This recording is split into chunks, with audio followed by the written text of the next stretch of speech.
Okay, another day, another dollar that my wife and I are spending to have the opportunity to work on this house. I think it's like 7:15. I did not have to go to Home Depot today on the way to the property, but my wife and I did go to Home Depot with the little guy, our 1-year-old son, to go pick out carpet. So we are, originally, we were going to put LVP, which stands for Luxury Vinyl Plank. It's a fake wood material. It's there's actually zero wood particles in it. Like MDF is fake wood, but it's made out of wood material. This is completely all composite material, plastics, all that stuff, but there's like a wood print on top of it that's made, it's supposed to make it look like wood. It's waterproof and stuff, and it's easier to handle than actual wood and lay down and all that jazz. So that's what we're gonna put in the majority of the house, but in all of the upstairs rooms, which is 3, there are 3 bedrooms on the first floor, 2 bedrooms in the basement. We are just gonna have carpet installed. Now, I'm not a carpet guy. I've never installed carpet. I feel like I could probably figure it out, but that would take time. That would take me, figuring stuff out takes time.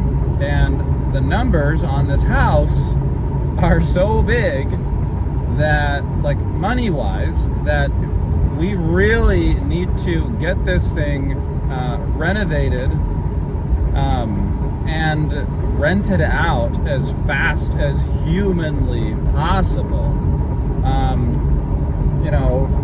We have this bucket of cash that we've set aside to pay the mortgage on this house while we fix it up. Now, we have, best case scenario, or like worst case scenario, we've got 10 months, 12 months worth of cash to hold the house. Now, we certainly do not want it to take 12 months to renovate this house. We want to only have to pay the mortgage with our own money for, like, I think I can do it in like 4 months, maybe 5, okay? Then we get somebody else in there, rent it out. I can still work on the outside. Everybody's happy, and then we sell it at a year or a year and a day, and we pay capital gains, and everybody's happy. So yeah, so I can't be. It would be risky to lay the carpet down myself. So we're out of the gate, starting off like I'm pretending like it's D-Day every day. So I'm going over there every single day, even though there's other stuff I'd like to do. These next 4 or 5 months are going to be high commitment months, but I have a fiduciary responsibility to my family to capitalize on this opportunity as fast and as responsibly as possible. So even though I would have loved to go out to sushi with my family, including my mother-in-law, my father-in-law, sister-in-law, and stuff, and like they're all out there. I chose to do this instead, and I knew that. I mean, I totally. I'm not.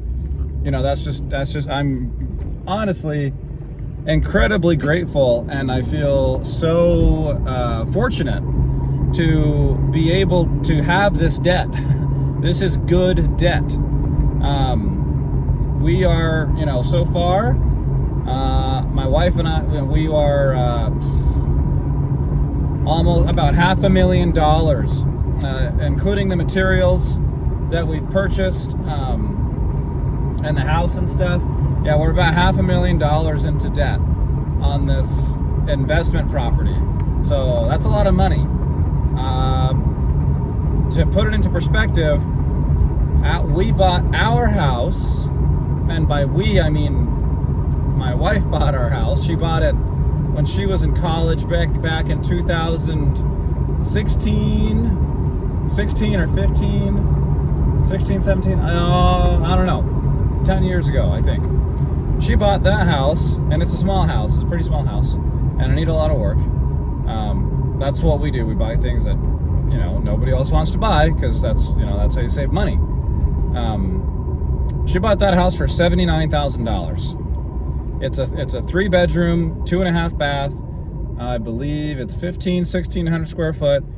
Has a big ass garage, which is cool. I made it into a wood shop. There's still lots of things I'd like to do. It's not like a dream shop, but I have room for all my tools and all the tools I need, and a lot of the tools that are nice to haves. But yeah, so we've never. I mean, this is very. We would never spend that much on a house. We're just not. We're just. I guess. I mean, I'd like to think that we're the kind of people who buy what we need and not necessarily what we want. Sometimes those two things are aligned. Sometimes what you want is what you need, but never only what we want. At least not at this stage in our life. I believe we're still young. I think 33 is still young. My wife's 32. These are still our ass-kicking years. There's no reason to be taking breaks and, I mean, yeah, we've had fun and stuff, but when there's opportunity to make some money, then and you're in your 30s and 20s and into your 40s, I think you should, when those opportunities are far and few between, sometimes you gotta feast. You gotta feast before the famine, because you don't know when it's going to come around again.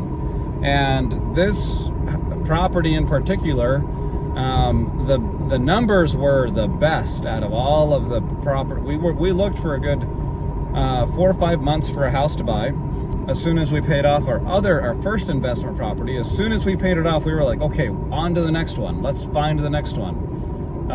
Let's get financing all squared away, and then let's on to the next opportunity. So this was it was the most expensive house, one of the more expensive houses, but if you break it down per square foot, it made the most sense, most opportunity, and what a great neighborhood it's in too. Like, it's across the street from the HOA park with a pond, and it's on a corner lot. I mean, it's a pretty cool house, and it's a great location. Every contractor we've had over, we had to have a mold guy come over and inspect it a little bit, and then our carpet guy, and then I was getting bids for some tile. Yeah, I'm not a carpet guy. I'm not a carpet guy, and I'm not a tile guy. I'm a woodworking guy, and I'm a cabinet guy. I know how to build cabinets from scratch, from logs. I can mill my own lumber with my chainsaw and stuff. That's what I did with my house, the house we live in now. But I'm, I could figure it out, but it's risky with this much money. I feel like we're better off. We're taking enough risk with the amount of money that we spent. I don't want to just take more risk. You know what I'm saying?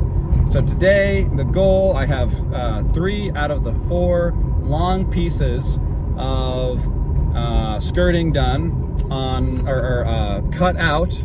I'm gonna go and lay out the final one, not including the little topper pieces, but those are easy. Well, they will be easy. They're small. So the goal today is to get to the point where I have the stringers mostly, or the skirting painted, sanded with 220, and then painted again So it's mostly done with the painting stage, and I want to get it glued onto the wall. Maybe I'll go back and tack it depending on how strong the glue holds, finish nail it in, so that I can go in and add the material on top of the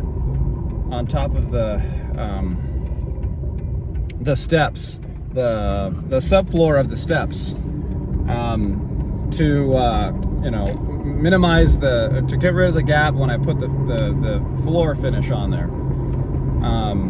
So get all that stuff done, and then tomorrow I'll go to Home Depot again. Actually, no, I'll go to Lowe's, because I'm going to buy everything in 4x8 sheet goods. I think it's cheaper that way, and ask the gentleman to cut that for me again. So that's the goal, and then hopefully by Saturday night, so the floor is ready to be picked up. No, never mind. The floor's not ready to be picked up. But hopefully, before the end of the day tomorrow, which will be Saturday, I'll have it pretty much ready to accept the new flooring, and I'll feel pretty good about that. And after that, I can go back to removing my trim pieces around all of the windows, and I can focus on getting the house ready to be painted. I'm going to spray the whole thing,